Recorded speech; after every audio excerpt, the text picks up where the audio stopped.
am the National Chair of the BMF Young Professionals nationally. Colleagues, thank you again. Tonight, actually, we have here on the line with us Mr. Papa Mngandi. He is the National Chair of the BMF Young Professionals. He will be one of our speakers today. And we also have on the line as well Dr. Ongama Mtimka. He also a panelist today, and he also be taking us through the talk today. A brief bio, colleagues, about the talk. Ongama Mtimka is a lecturer in the Department of History and Political Studies at Nelson Mandela University with an extensive work experience in industrial development, local government, community and small business development, and higher education. He holds a Bachelor of Arts from Rhodes University and MPhil in SA Politics and Political Economy from Nelson Mandela University. His research and research engagement experience includes political economy, party politics, and development.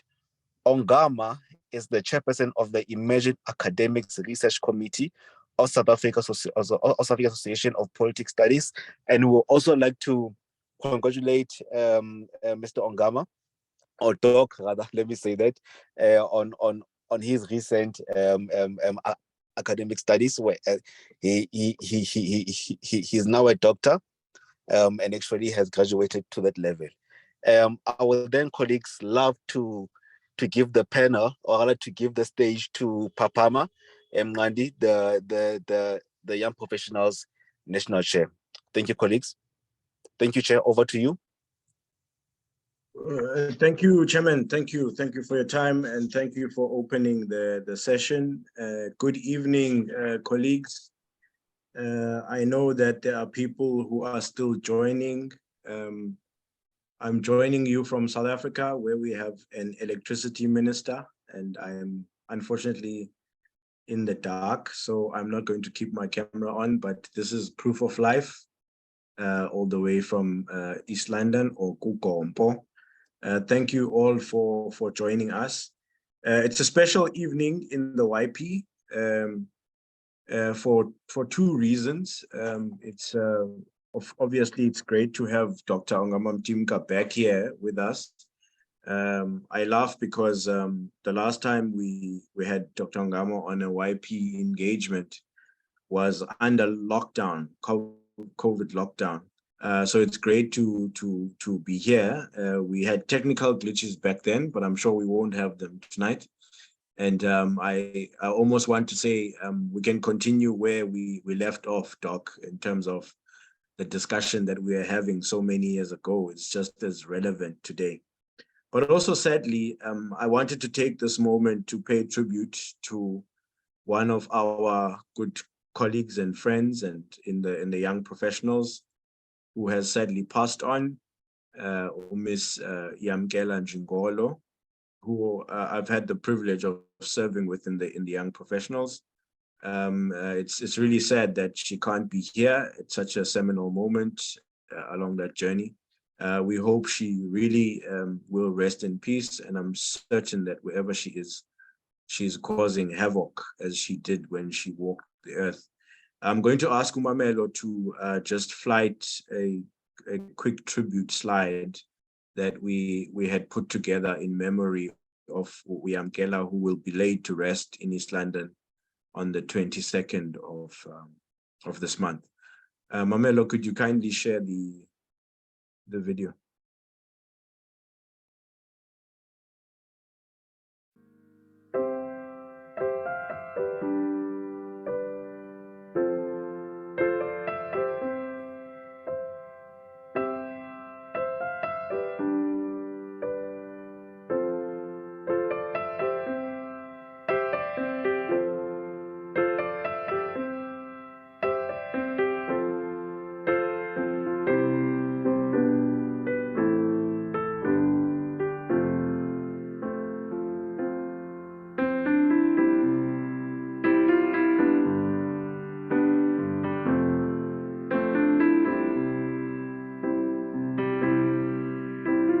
Looks like it's paused.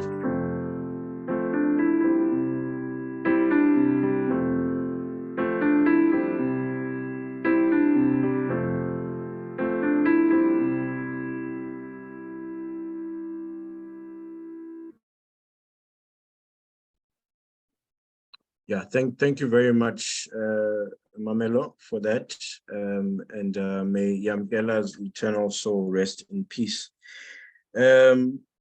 Mtimka, over to you. And so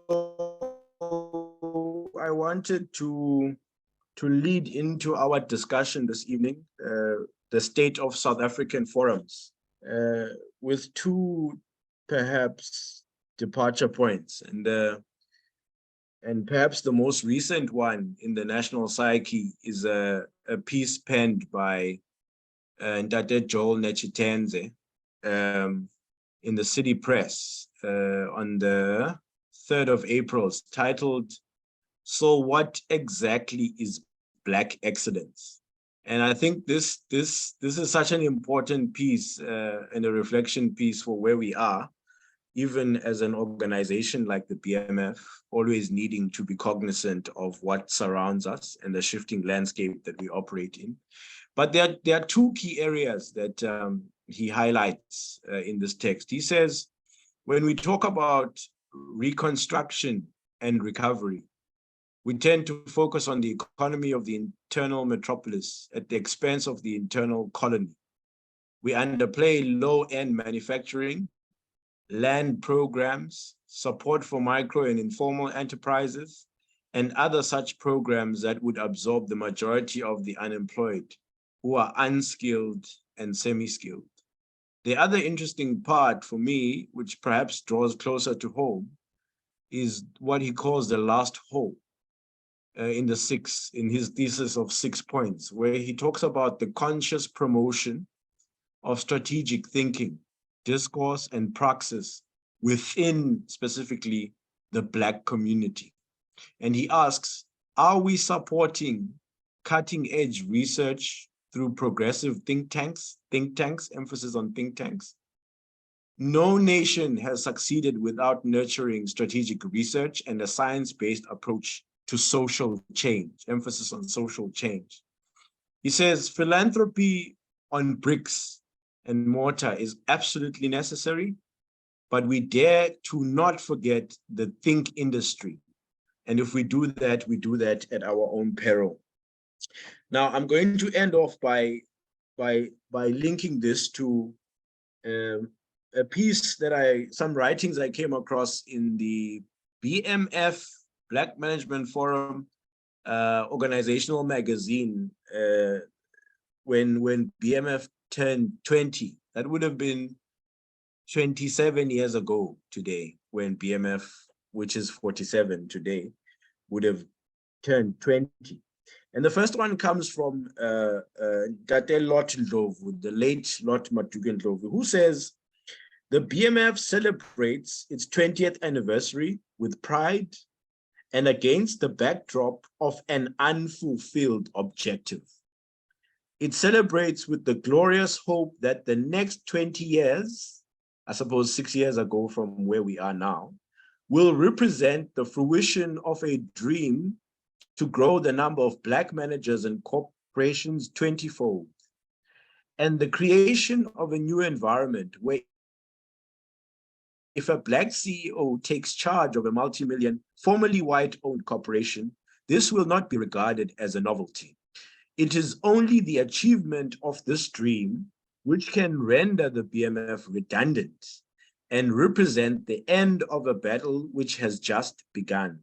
The battle must continue unabated and cumulative in the total transformation of our country. So there's a national objective behind the formation of a forum like the BMF. And then also Tate Eric Mafuna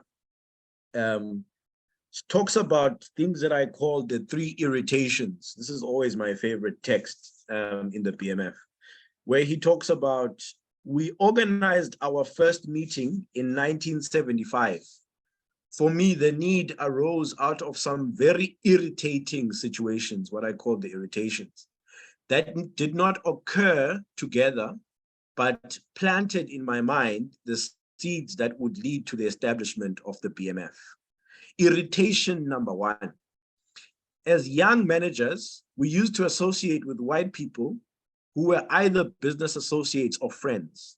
They would always remark that they had gone to university with black fellows whom they had never seen ever since.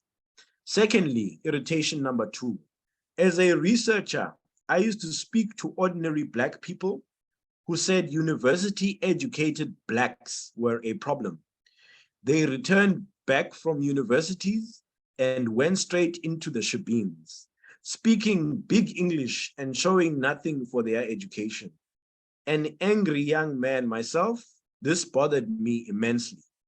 Why were black intellectuals disappearing?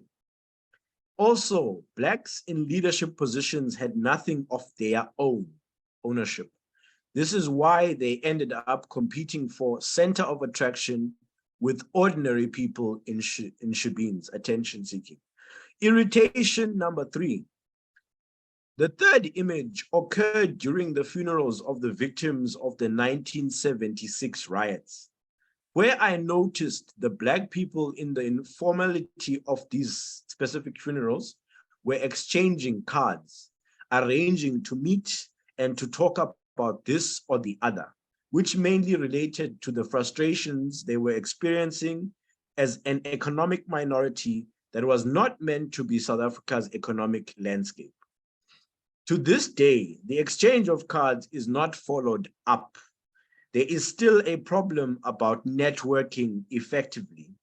It is important, particularly now that black people are doing business on a larger scale, that we pursue regular, reciprocal networking opportunities. So, Tata Mtimka, it is for that reason that we felt the need to ask the question, what is the state of forums in South Africa today? And it is always great to have your voice, and it would be good for us to have an outsider's perspective. So over to you, Mhlekazi, please weigh in.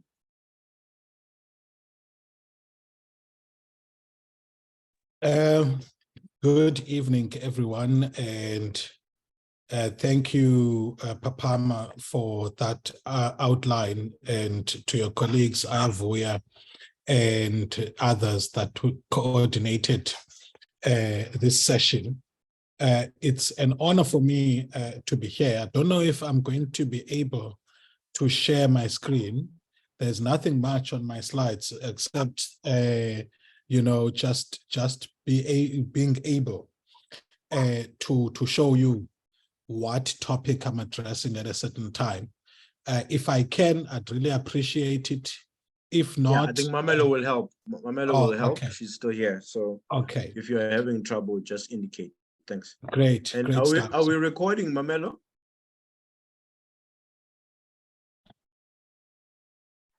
Yes, we are, Chair. Yes, Chair, we are. Proceed, Doc. Thank you. Please assist Okay. Doc with the sharing. Great stuff.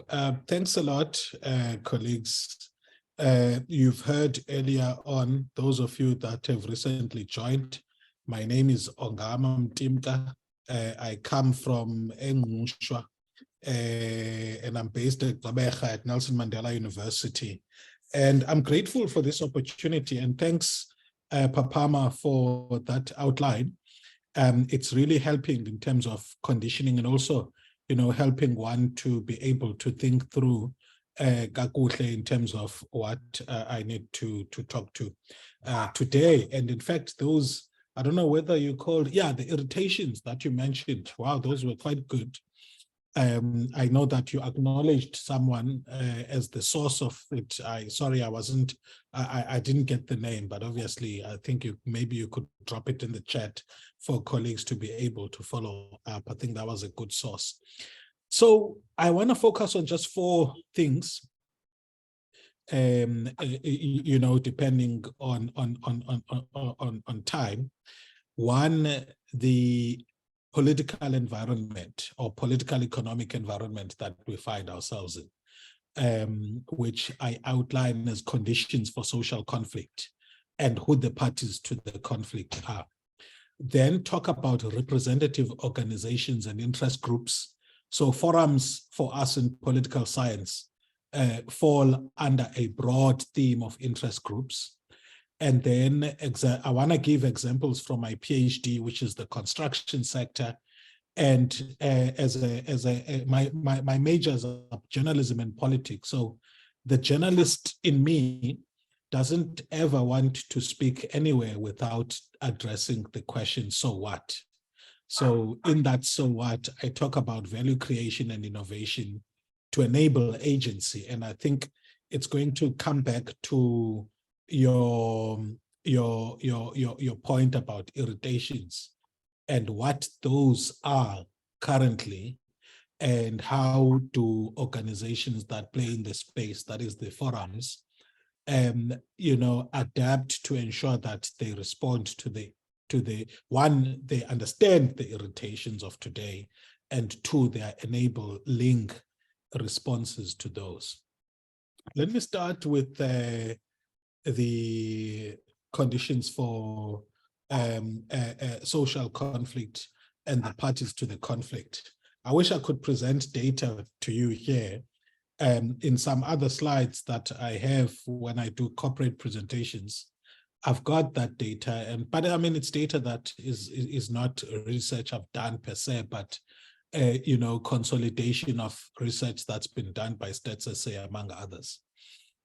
The idea here is that South Africa finds itself, in fact, for the longest time, where we have what we call permissive environment for conflict. That permissive environment for conflict is one, an unworkable political economy. And let me talk about the economy aspect of it. Our economy was remade since 1652 from an economy in which, people had a direct relationship with production, so they could produce goods and services that they needed within their home environment, if not within the community, if not within the wider area, which we now call towns, where there would be exchange based on, but everybody was involved in production.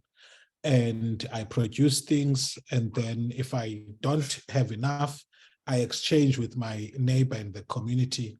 And if we don't have enough as a community, we exchange with nearby communities. That was an economy. Jeff Perez, in writing about the House of Palo, explains how this, in fact, formed part of a pre-colonial international trade. And I think it's Tariq Millet who writes a book on the lie of 1652, who explains how that economy was in fact connected to a global supply chain that was dominated by the VOC, the Dutch East India Company, or its British counterparts, or its Spanish counterparts, or its Portuguese counterparts, where there was a system of international trade that these pre-colonial economies in South Africa were trading with. Jeff Perez, for example, makes the point that the idea that weed, or cannabis, came from the fact that Amaxhosa sold weed to Abatwa, and Abatwa sold ivory to Amaxhosa. Amaxhosa processed ivory, Amaxhosa and Amazulu would process ivory and make jewels, or in fact export it to those trading ships that were passing by our coast.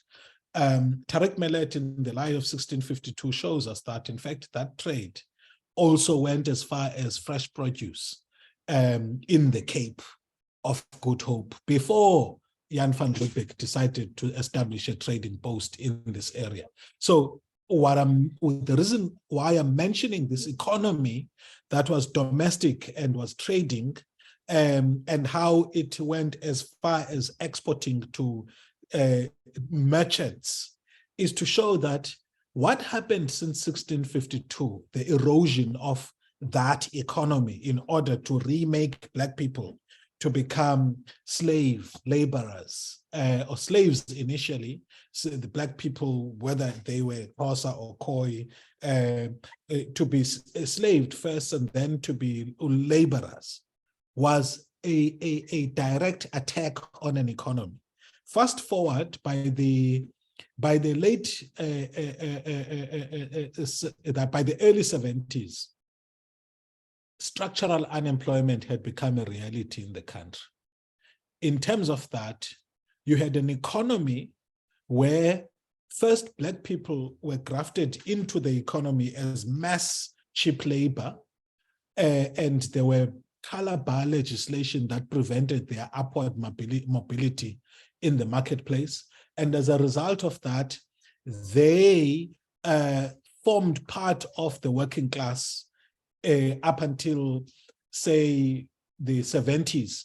From the 70s, South African capital started to push the apartheid state to say, we need an elite Black, a cohort of Black people who are entering the middle class, because the white people are no longer, enough as a population to take the middle class jobs. So Ford and them start this process of creating a Black managerial class.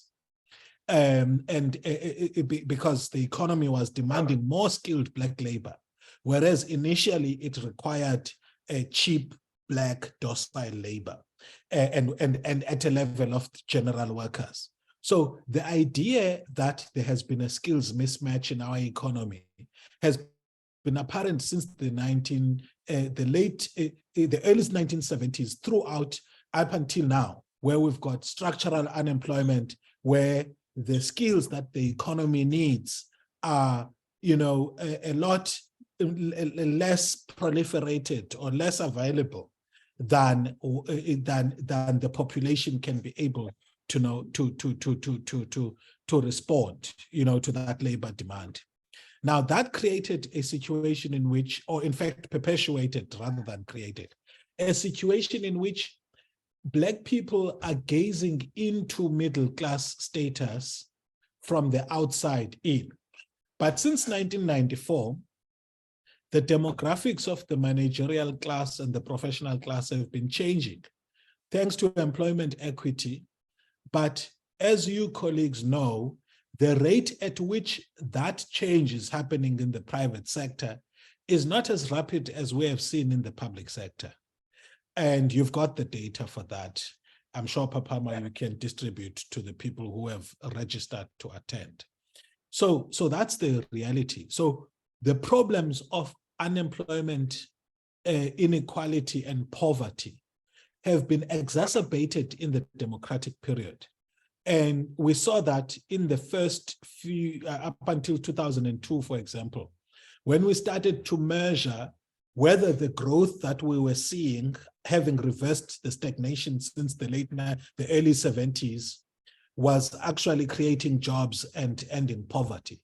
And it became quite apparent that, in fact, that growth was jobless, because the crisis of unemployment was deepening as it has continued to do so till this day.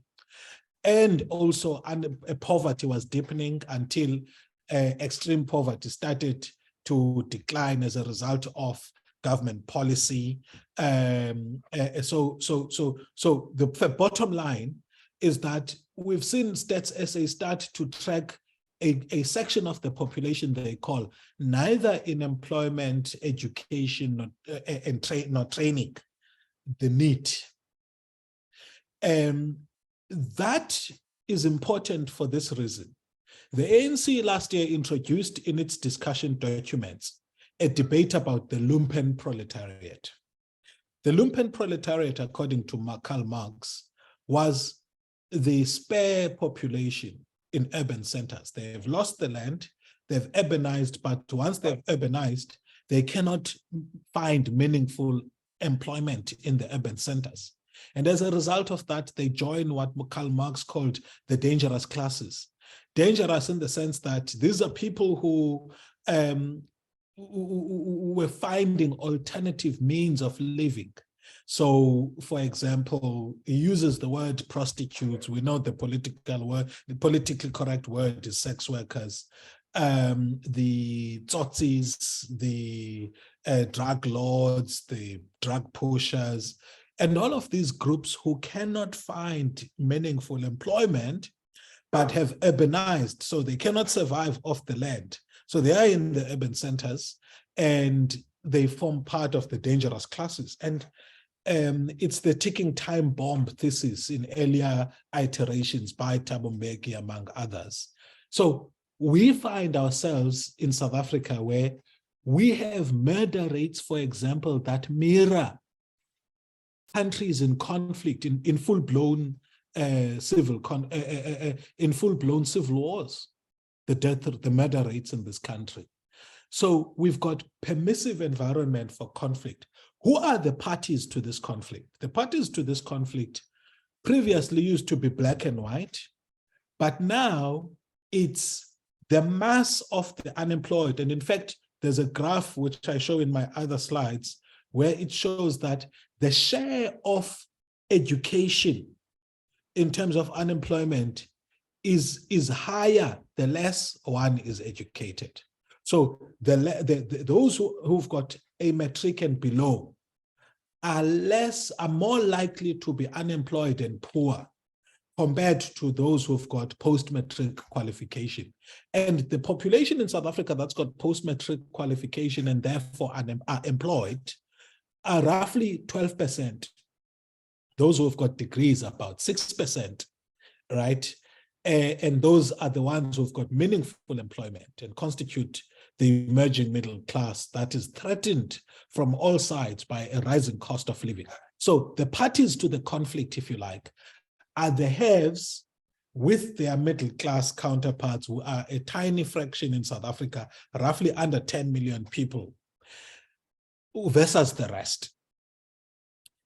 Whether you are black or white, and by the way, also, the dangerous classes endanger their fellow working class people who survive from the informal economy. So those are the parties to the conflict. Let me now go to the representative groups or interest groups or forums. Forums throughout our history have had, in fact, so in interest groups, we map them in political science interest groups because these are not groups that want to contest state power. They are not political parties. They organize various sections of society for purposes of advancing the interests of their members. Now, in South Africa, historically, before apartheid, we had lots of these groups.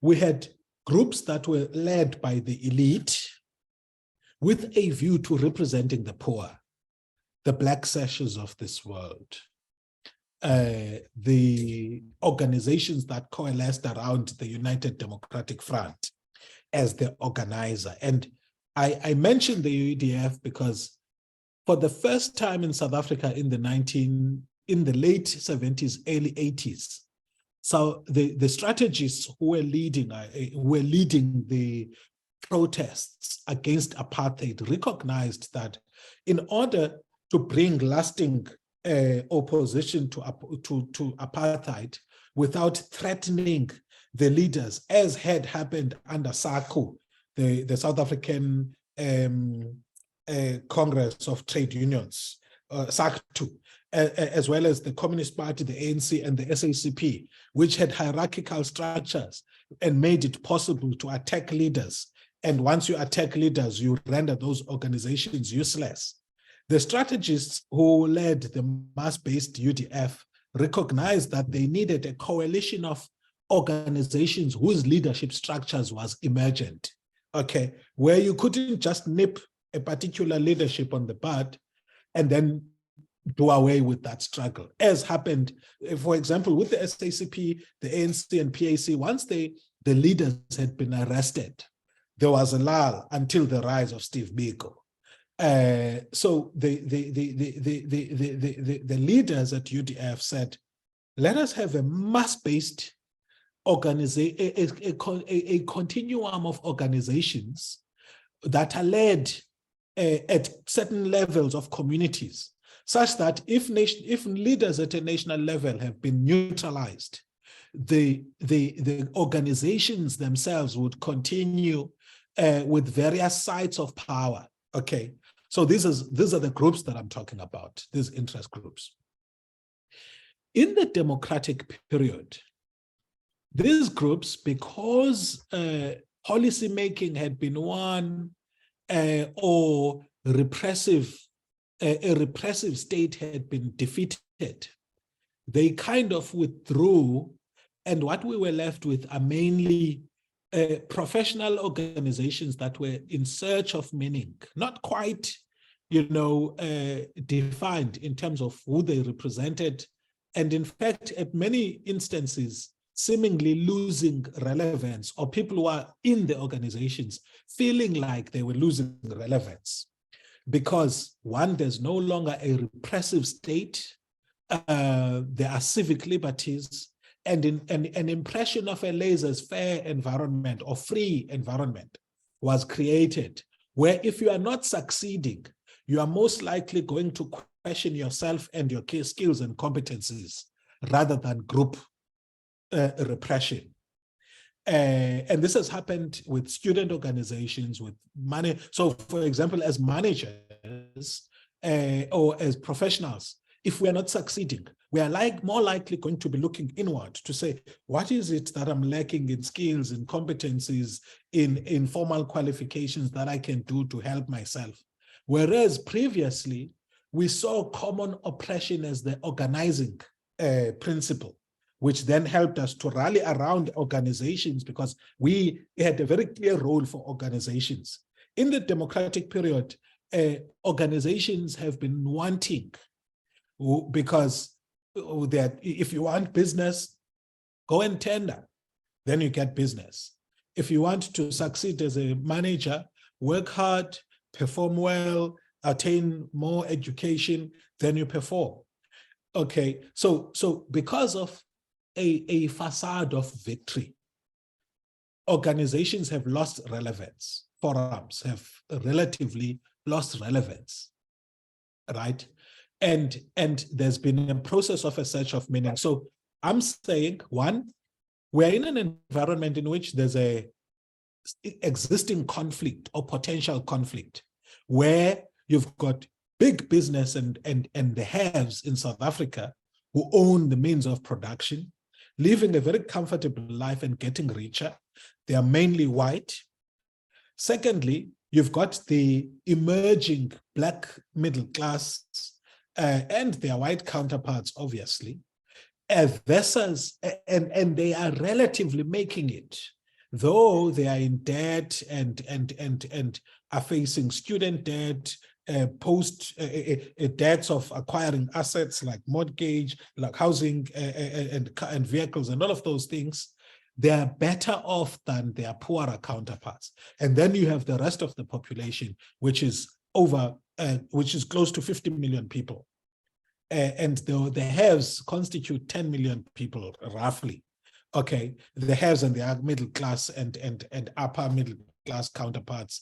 And then the rest depend on an informal economy. So that's a permissive environment for conflict. And in fact, we've seen some conflict. We've seen increases in heists and crime and all of those things.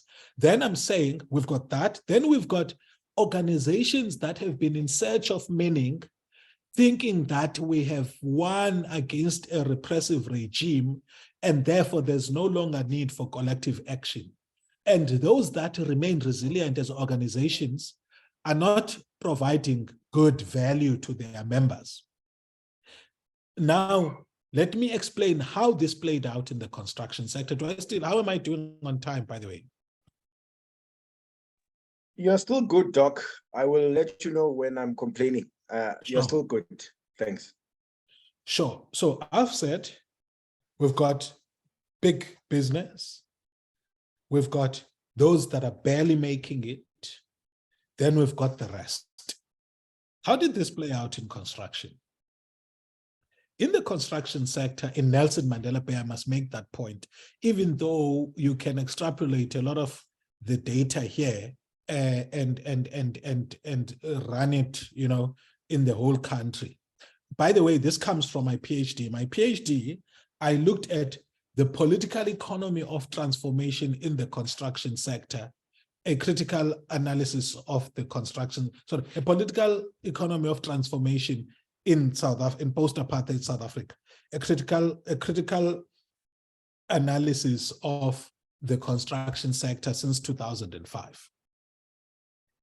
In Nelson Mandela Bay, and I have a good perspective on this because I used to work at Kucha. Kucha used to be heavy in construction, it still is. And then I worked at the municipality, which also, you know, was heavily involved in construction. So I'm not talking as an academic who's talking in abstract. I'm actually talking about research and praxis. In the construction sector in Nelson Mandela Bay, first, let me talk about my experience at Kucha.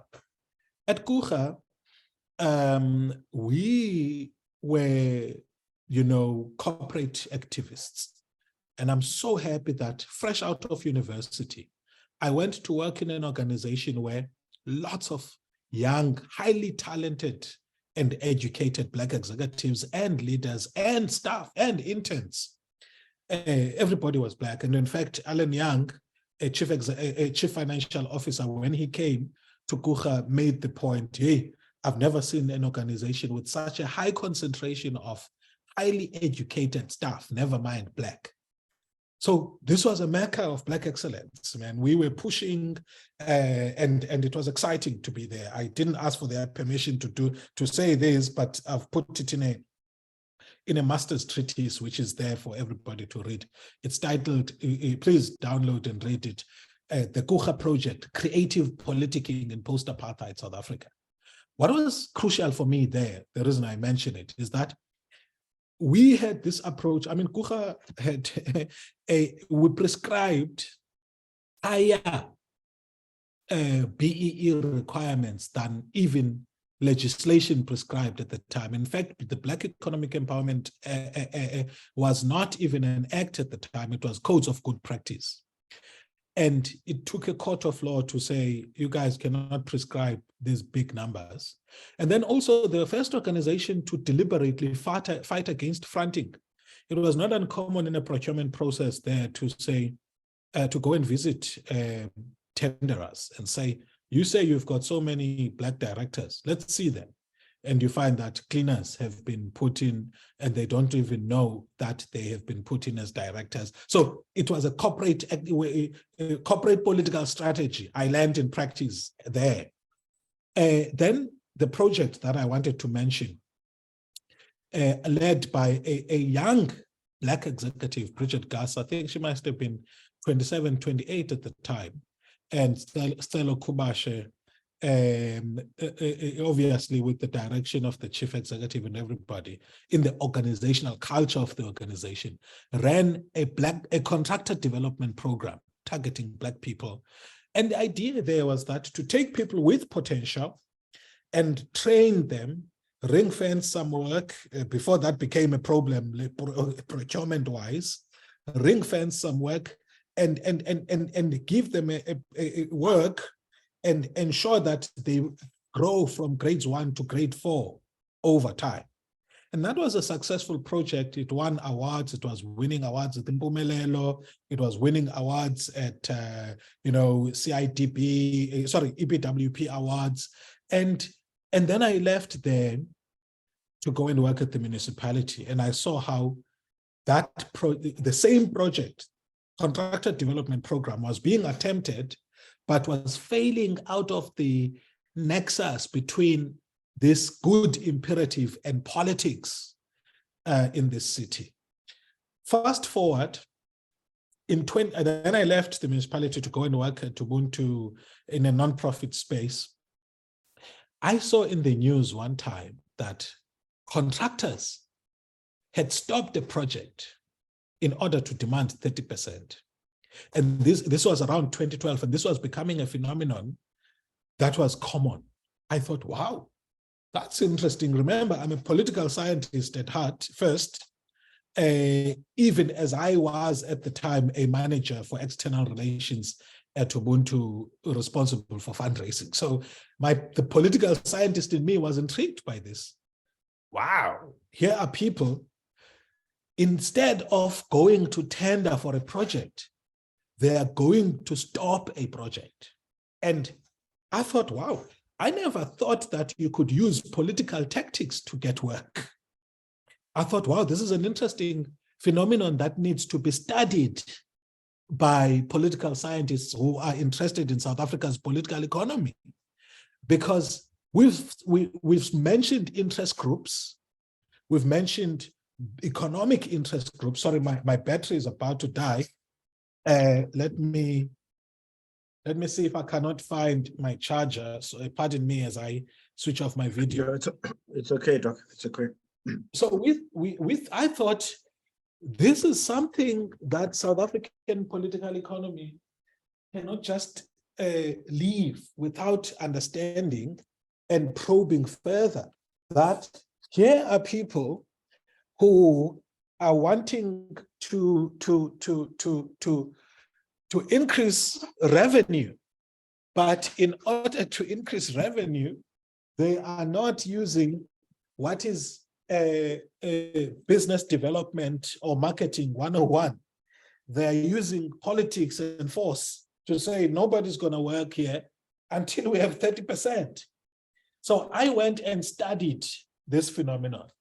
I interviewed these guys that were stopping projects and causing havoc, because remember, I was damning this practice, but at the same time excited.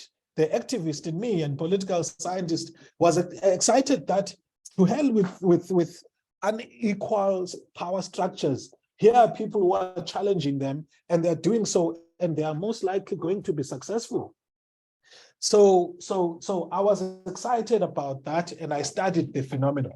Long story short, I'm not gonna mention all my findings, but last year, as I was finishing my research, the ANC passed a discussion document on the lumpen proletariat. Again, to say, and I thought, wow, this is interesting, because they are evoking Karl Marx, and let me go and read and finalize my study. Now, let me go back to that, what I was saying about the conditions for conflict. What I found in my story about the small business forums was that these groups were run by people who felt that, for example, one of the findings is that they didn't want to tender. And when we checked, they couldn't tender because they didn't have registered businesses. And how they wanted to allocate work was that, give us umsebenzi, chief. We are going to allocate it by ourselves to our members. And they organized what is called business forums. Business forums were different to NAFCOC. NAFCOC, while I was at Kucha, and BMF were organizations that we never did anything without consulting, because they were professional organizations. They were engaging at the level of policy. These guys were different because they were not engaging at the level of policy. And this is something that's very important, I think, for your discussions, Papama. These guys were not engaging at the level of policy. They were engaging at the level of transactions.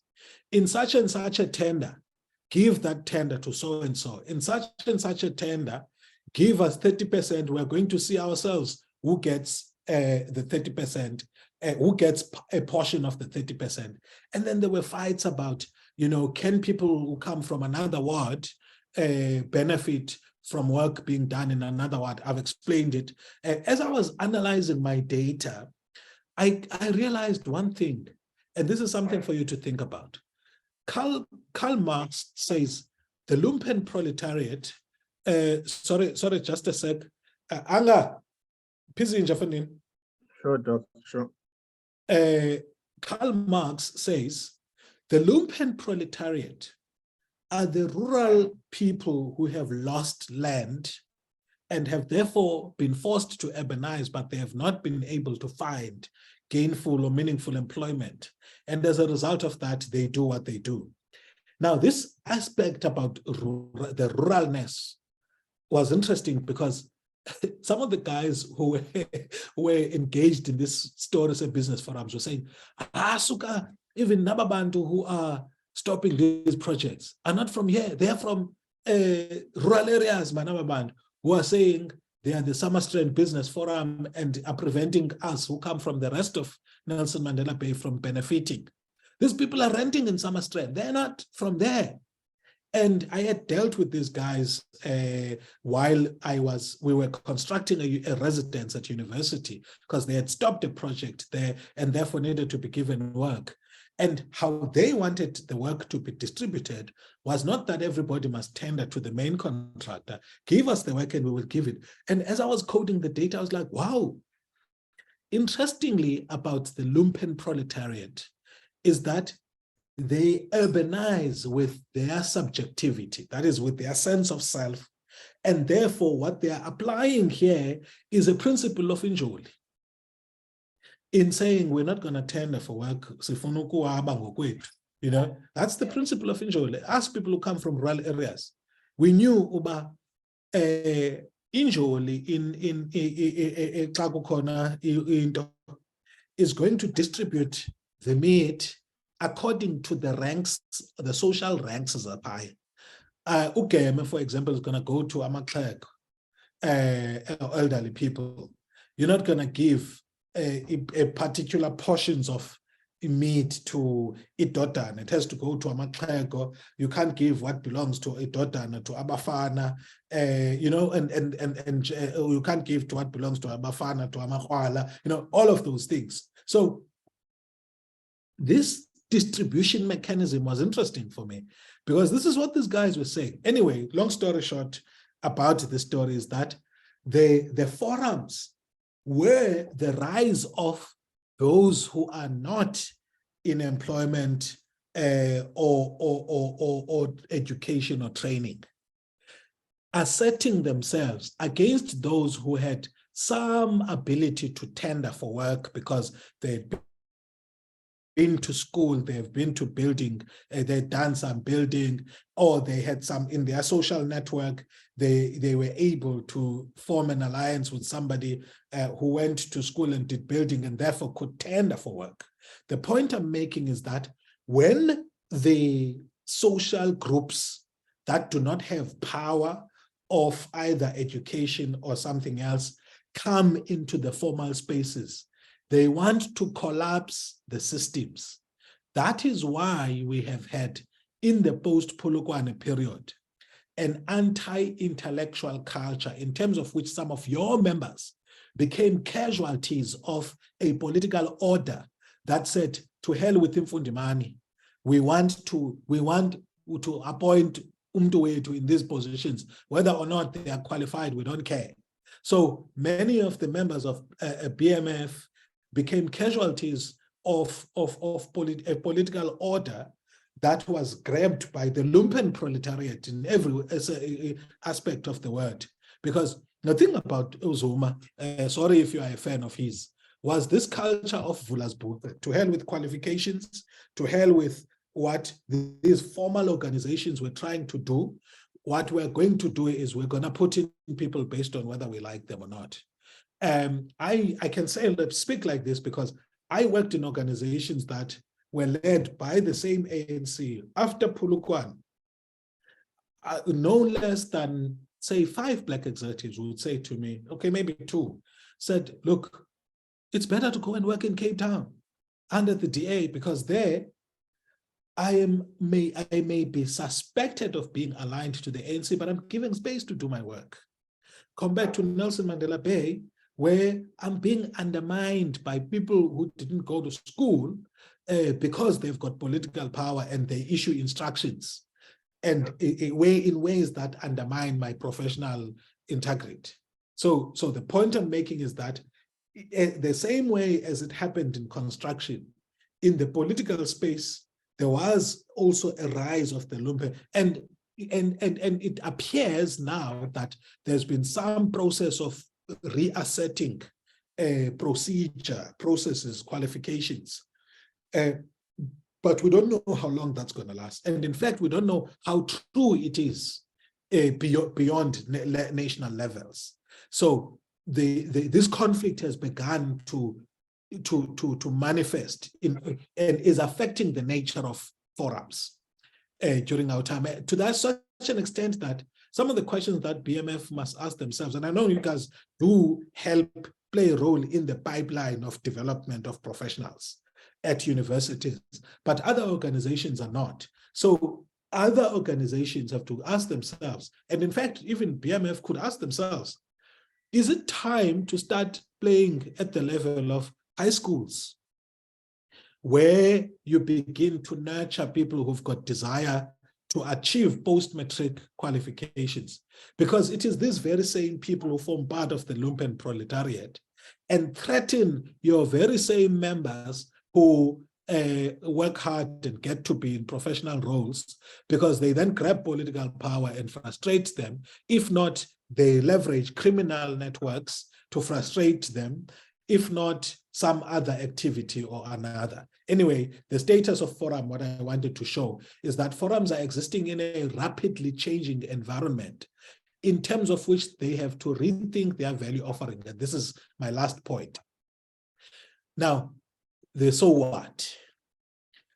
For me, so what in my discipline, for example, what we've done is, where somebody mentioned, by the way, I know I'm no longer a chair of the Emerging Academics Committee of SAPS. I'm now the treasurer of the association, but I've kept an interest. We started recruiting. We said, as Emerging Academics in the politics space, we cannot afford to have young people who are not nurtured to enter the world of work or to study further once they have completed their politics degrees. So as a committee nationally that deals with emerging academics, let's find a national communication platform in which we can share opportunities. So we started a WhatsApp group, something as simple as a WhatsApp group. That WhatsApp group started from 100 people, 112. At the moment, it's sitting at over 600 people. And we've improved communication about jobs. Previously, that research, that was just a research working group for emerging academics. But we said, who is our emerging academics? We brought in emerging academics from being abantu who have qualified to being senior students at third year, honors, masters, PhD levels. And the idea was that we can't lose those ones who might, and in our discipline, people cannot do much with a BA degree, so they need something more than that, or some experience. So that platform is a platform where we share lots of opportunities every day. And then what started happening is that, you see, sometimes with value innovation, you just create a distribution platform. Once we created the distribution platform, everybody who is a member sends the opportunities that they find to my colleague, Sanet Matonsela, and then we share on the platform. So sometimes innovation, you do not know every part of, I usually, when I talk about this in a business setting, when I used to do SMME development, I would use Blue Ocean strategy tools.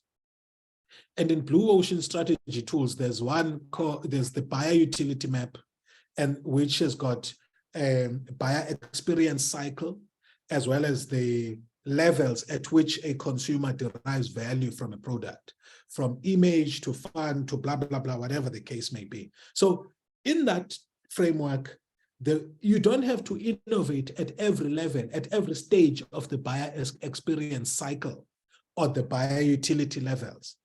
Sometimes you only have to innovate at disposal, and voila, you are able to bring in value. The point I'm making is that we, as emerging academics, we only used a platform that was existing. Our innovation was the idea that we could bring people who are senior students on a communication platform that's meant for social purposes on WhatsApp and be able to churn out opportunities, right? That was innovative. And it's the guy who writes Think and Grow Rich, Napoleon Hill. It's him who says, innovation sometimes is synthetic imagination. It's not always creative imagination. And synthetic imagination is to say, what is existing that I can just bring together and offer more value? And that's, oh, by the way, the whole idea also with blue ocean thinking, that for an organization to be innovative, cost or and value do not have to have a trade-off. You do not have to have a costly membership that you now charge as a result of being more valuable as BMF. You can find ways in which you can offer more value to your membership, while at the same time, you know, so maybe sharing opportunities. I don't know if you do that. A national communication platform where opportunities are shared, because there's board opportunities. For example, I know that BMF does take interest in recommending people, but sometimes your members may not see the board opportunities. So creating platforms to, one, collect opportunities and then share them may turn out to be a distinguishing factor in terms of who you are. Bottom line is that there is more that forums need to do now. One, to redefine who is a member. And two, if there are people who are not members, but they could be potential members, to ask themselves, what can we do to get the potential member to meet the qualifying criteria to be our member? And had guys in construction asked themselves that question, perhaps they could have eliminated the rise of the so-called construction mafia. And I think I must end it there. Thanks a lot, Papama. Yeah, thanks so much, Doc. Thank you so much. That was very wholesome. And as indicated before, I think that this has got the makings of a series. So I don't see this as a once-off discussion down this rabbit hole. Because I think for me, there are a couple of touch points. And it's this tension between organizing at the level of policy as one of the areas of defining your activism, in tension with organizing at the level of transactions. But what I also see is this thing where if that's the case, if a lot of the dominant forums now are seen organizing at the level of transactions, then the culture of forums becomes a culture of transactions. And effectively, the cognitive shift in the country is to associate the noun or the label or whatever from adjective to noun of a forum becoming that which is a gathering of people who are wanting to jostle for a transactional stake. And I think that's what sends a lot of the other forums into a tailspin. As you quite correctly put it, we are sort of fighting for relevance. There's always this sense, Guti, you know, how do we remain relevant to members? You know, and it always puzzles me, because when you look at the questions that Joel Nachitenze is asking, there's sufficient work for us to do there in any case. So I don't think we should be jostling for relevance in any front. But I think what you also do well for us tonight is that you also assist me with the young professionals team that I work with, because Kucha has been a focal point of study for us on so many levels. And even as far as it's become one of the leading lights in demonstrating what a Black-led, Black excellence cooperation could look like in a post-democratic state. So I think all those elements are laying the great foundation for a lot of work that needs to be done.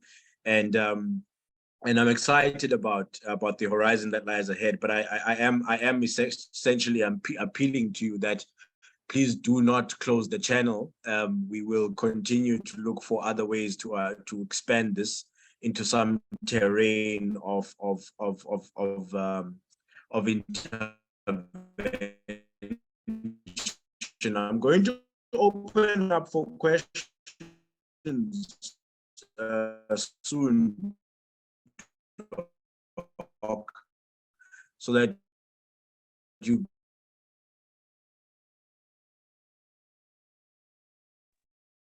I've lost you, Papama, and Kosha, if anyone else can hear Papama.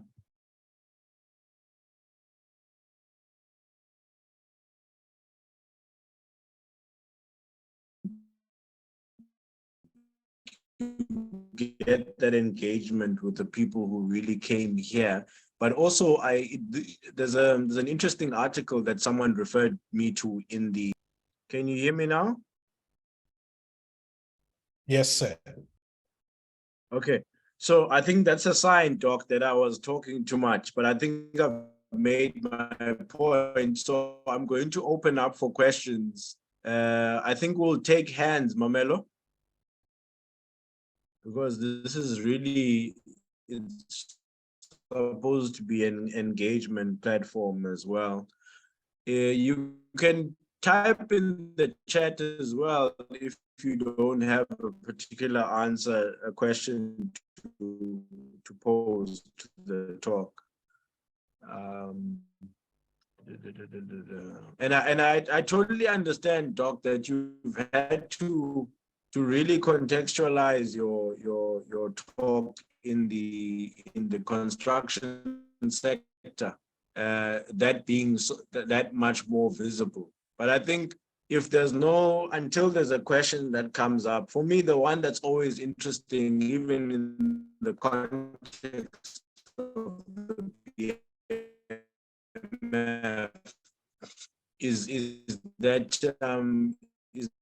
relationship between a structure like the BMF and the Black Business Council, for instance. What is your sense in terms of where those exist in the ecosystem?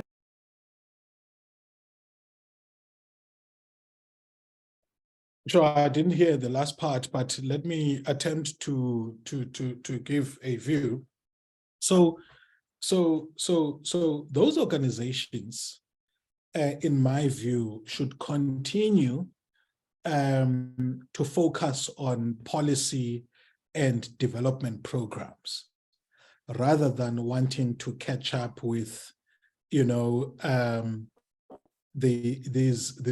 the way, I propose in my thesis a conceptualization of these groups as lumpen proletariat interest groups, because I couldn't find something in existing political science labeling, if you like, that fitted quite neatly with these groups. There are economic interest groups.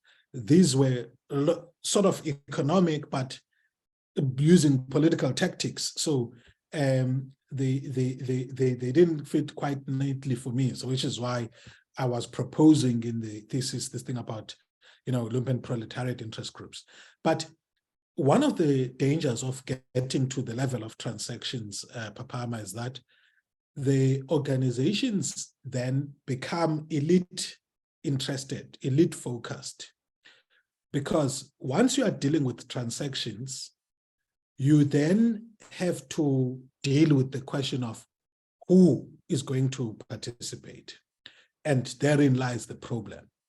And in fact, grappling with this question in the construction sector, was the forums would say, would be given the 30% work that they're looking for. And then they had what they called packages.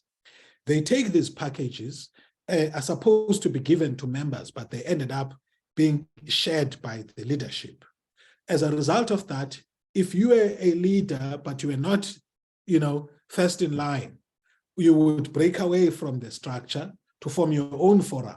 And there was a period in which there was a rapid formation of forums because people wanted to be first in line. So once you also go down that route, you create a permissive environment for splinter groups, because once people leave if they are chairperson, then they can be invited around the table, compared to when they stay one chairperson and then there's a long,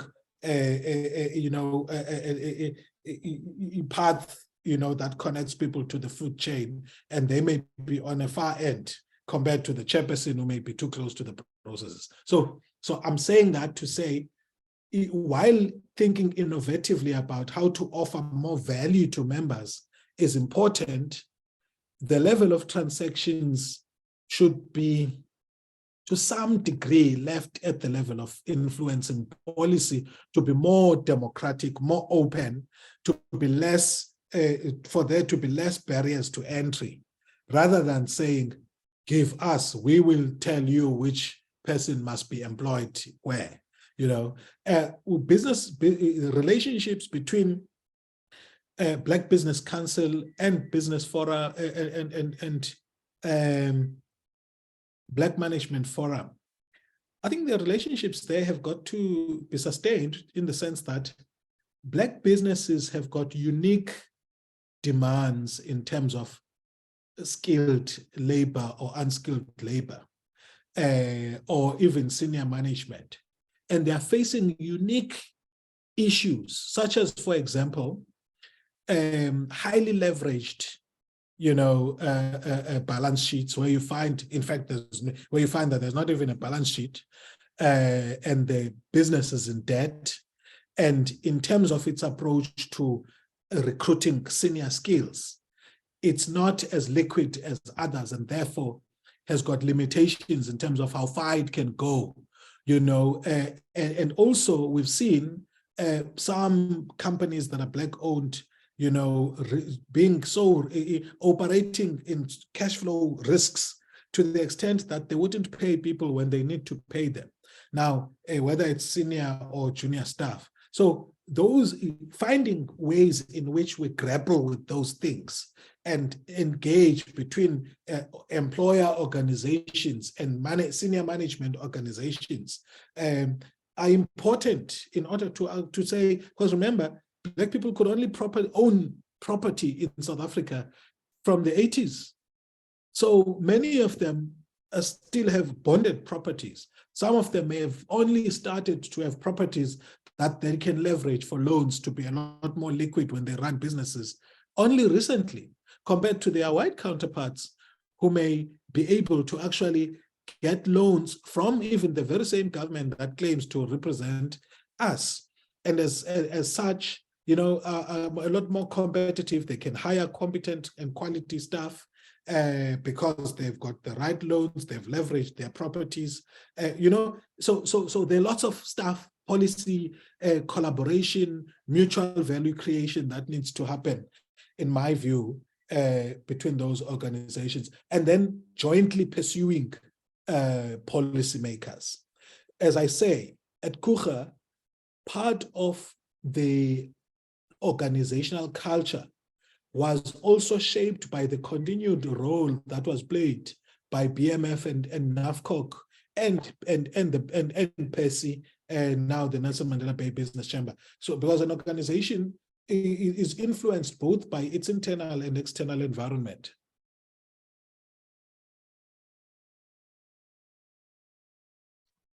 No, thanks, Doc. No, thanks, Doc. Am I audible still? I understand that load shedding is playing games with us. So, colleagues, are there any hands? I didn't come here for a conversation. Doc and I would have gone for coffee if this was just supposed to be an exchange between the two of us. Mamelo, I have no way of ascertaining if people are asking questions or anything like that.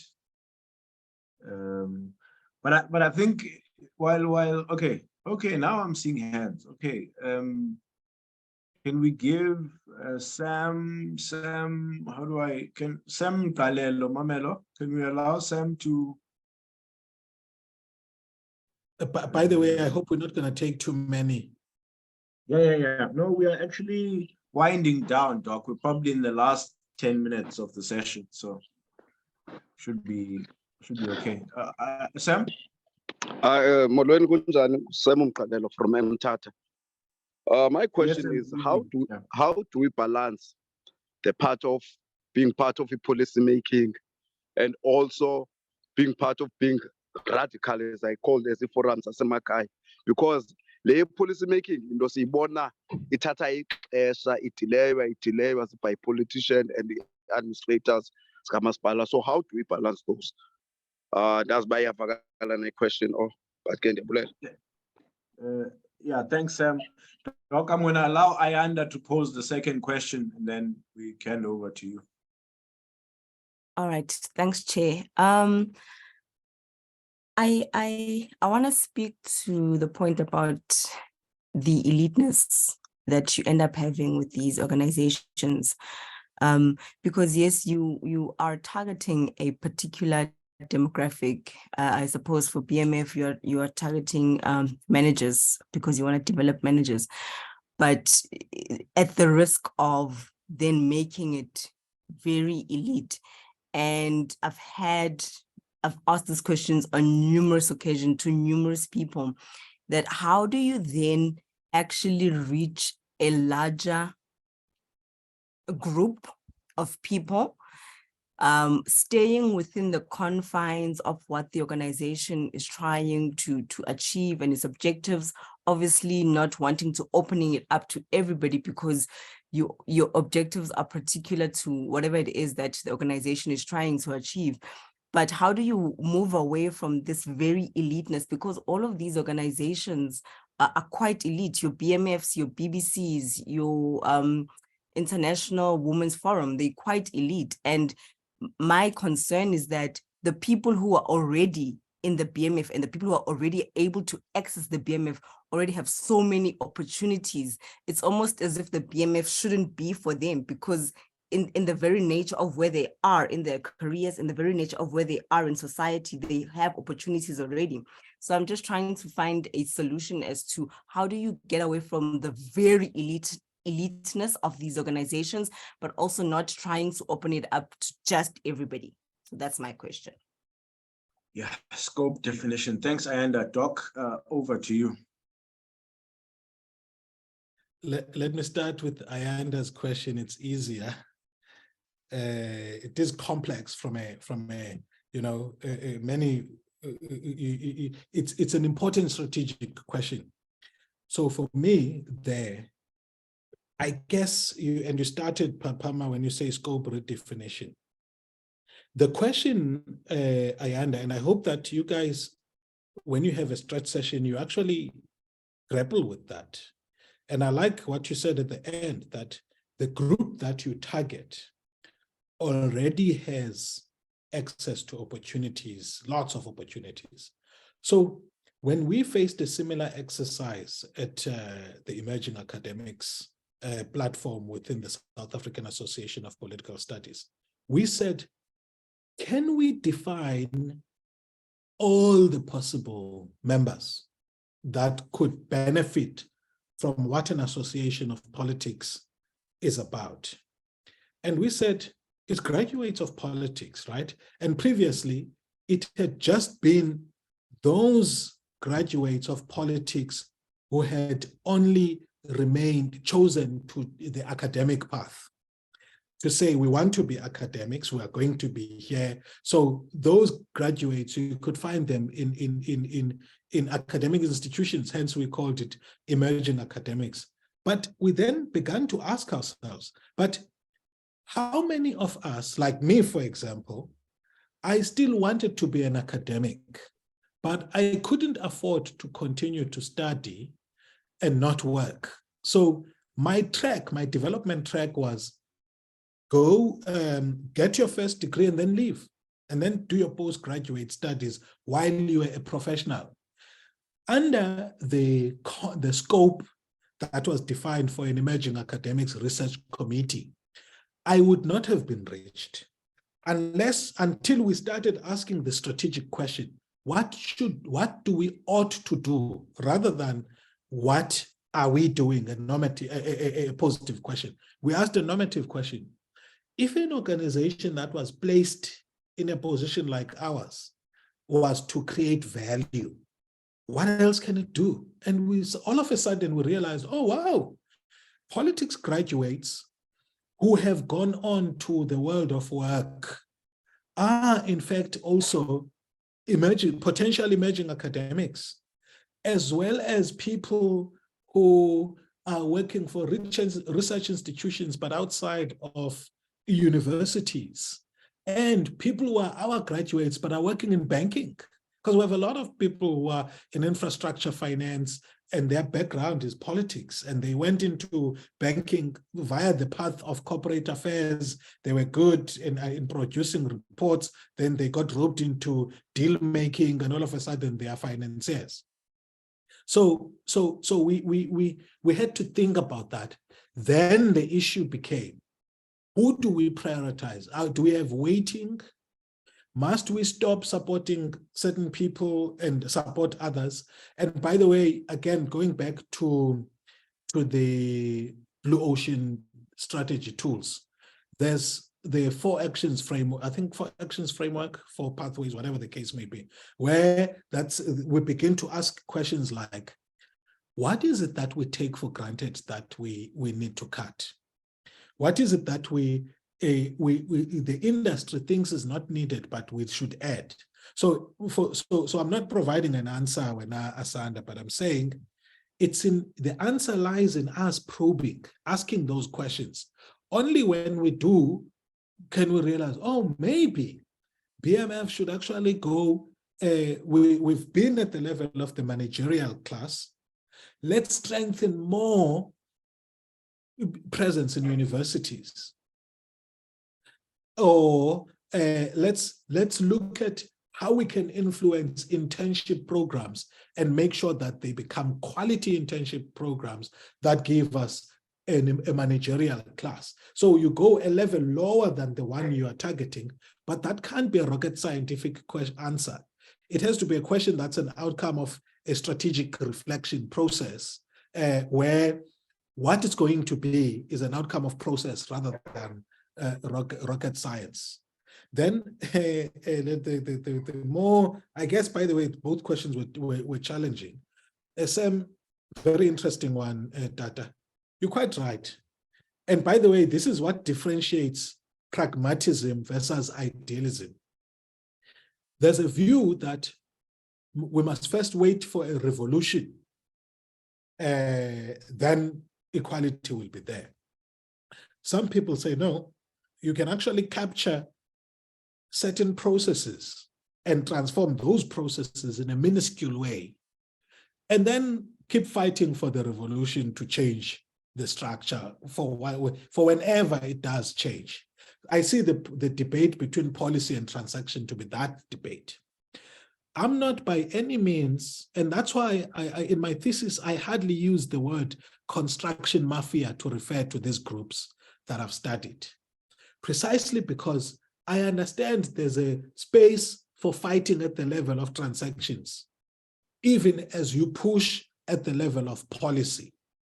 But it's a lot messier there, because once you fight at the level of transactions, you are saying, no, we want 30% project. The project is finite, right? And the number of people that are going to benefit are finite. As soon as we start grappling with who is going to benefit, then we are increasing the stakes of sitting around the table, and therefore the value, the price tag on our lives. So if you sit around the table and it is known that you debate transactions, then all of a sudden you are killable, if there is such a word. You can be assassinated, because now you've moved from becoming someone who says, well, no, we are fighting for fair procurement practices that include people, black, to being somebody who can decide who among the people needs to benefit. It's high risk. So I'm saying to you, Sam, there's space for both lobbying at the level of transactions and lobbying at the level of policy making, but it's no child's play. We're seeing how people, in this country, man, we don't value human life. We love money in this country. And that comes precisely from those processes of debating and seeking to win transactions. where we've even become un-African, the way we love money, and we do not value people's lives, such that you can buy Nkabi 5,000 to go and kill someone because you didn't get a tender. So it's very dangerous to get, it's dangerous waters. Yeah, anyway, that's all I could say in response to those two questions.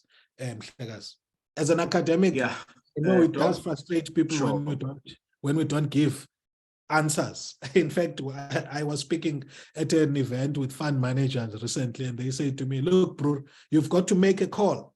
Is so-and-so right or wrong? But we prefer presenting competing ideas for you to make up your mind. All right, Doc, thanks for that. We are winding down. I'm going to hand over to Ayanda soon, but I think I wanted one last 60-second bite on, I guess, again, with this, Ayanda raises about the scope definition thing, because I think we have this huge tension between wanting to attract a large mass of people. And I think President Begi raised the same issue in the ANC to say, how many people do you need to have a proper organization, you know? And so for me, the question really lies at the point of this, we call ourselves the young professionals in the BMF, but we fall under this broad umbrella called youth. How do we articulate the position of the young professional in South Africa today within that broad umbrella category of unemployed youth and all of that? That's the last one, and then I'll hand over to Ayanda after your response. Thanks. So I subscribe to a principle of epistemic humility, the idea that we don't know all the answers, and it's best to listen. In this country, we don't listen until someone precipitates the crisis and the popo hits the fan, then we start listening. So I'm going to throw it back at you, Dada, to say, let's speak to young people. Those of you who would sit through strat sessions, you would go through at some stage in your life the Johari window, where there's the realm of the hidden, unknown to self, unknown to others, and innovation and the ability to come up with fantastic ideas is in that realm. Let us not fear accepting vulnerability and not knowing everything. And it's because when we start saying that, then it forces us to probe and say, what's the answer?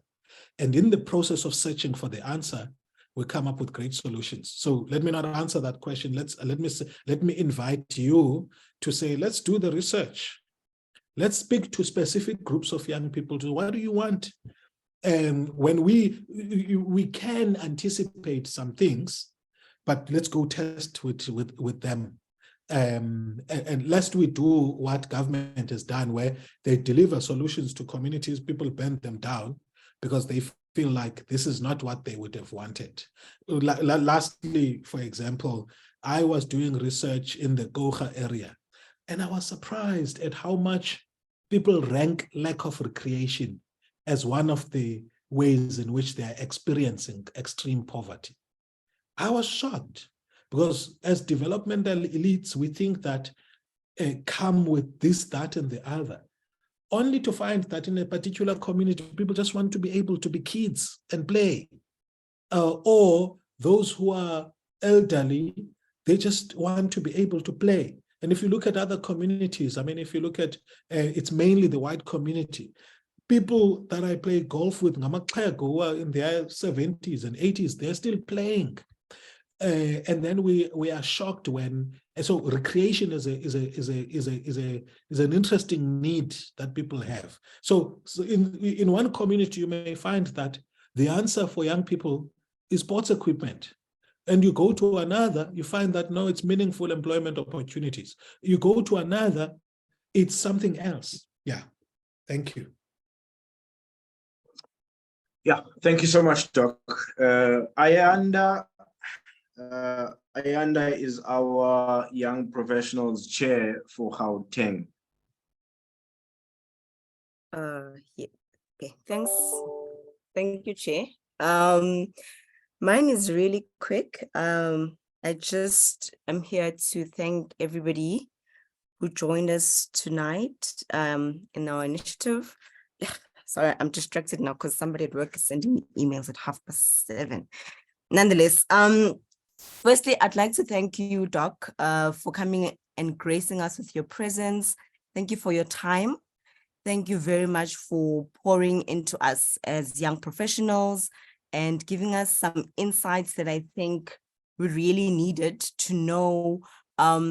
Even though you didn't answer the questions, we then actually do know that the method we should be using really is asking, it's probing, it's researching, in order for us to actually get to an answer or the outcome that we are looking for. Spoken like a true academic.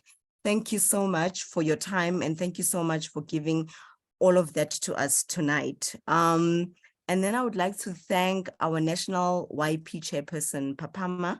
Thank you so much for introducing us to Doc first and foremost tonight. And thank you also for just having these very beneficial and valuable conversations that I think young people are missing out on because they seem to be interested by other things other than the conversations that really matter. And I think we are really honored to have you as our chairperson, because you then put us into these spaces where we need to think, really think about what we're about and about who we want to be and about who we are as the young professionals of the Black Management Forum. I'd also like to thank the National Executive Committee for the Young Professionals and all of the provincial chairpersons, the Young Professionals chairpersons who've joined us tonight. Thank you so much, guys, for always supporting these initiatives. Thank you for always being consistent and always availing yourselves to the struggles of young professionals, availing yourself to serving the young professionals within the BMF and greater society. I'd also just like to thank Mamelo, who is always making sure that our initiatives are on point, they're on time, they run smoothly, everything in the background is going well. Thank you, Mamelo, for always coming through and always being positive whilst doing that. It's not easy planning a webinar, and you do it so effortlessly. And lastly, but definitely not least, I'd like to thank everybody who took their time to join the webinar and actually listen in on the conversation and contribute to the conversation. And I hope that it was quite meaningful, and I hope that it did something for someone, even if it just sparked an idea or it sparked a, maybe let me actually do some research on a particular thing, just knowing that there's always a process to doing things. I think that's the most important thing I learned tonight. And to Papama's point, I really look forward to having this as a series. So it just doesn't stop as a conversation for today, but it's something that is ongoing. And also the more you speak and you do a thing, the more it actually becomes. So when we make it a series, then it means that we will be probing people's thoughts, probing people's minds over and over again until they understand that you really need to think about who you are, where you are going, or how you fit in the whole ecosystem, basically, of being a South African and a Black South African at that. Thank you so much, everybody, and enjoy your evening. Yeah, thanks, Ayanda. Doc, I know that people abuse your time and never send you money. So I'm hoping that this weekend, Ukwalo will be hosting you. If you haven't made a reservation to take the madam out this weekend, we're definitely going to make sure that happens as the YP, at the very least, as our token of gratitude. Otherwise, thank you very much. Wow, that's awesome. Thanks a lot. Thanks a lot, Tat.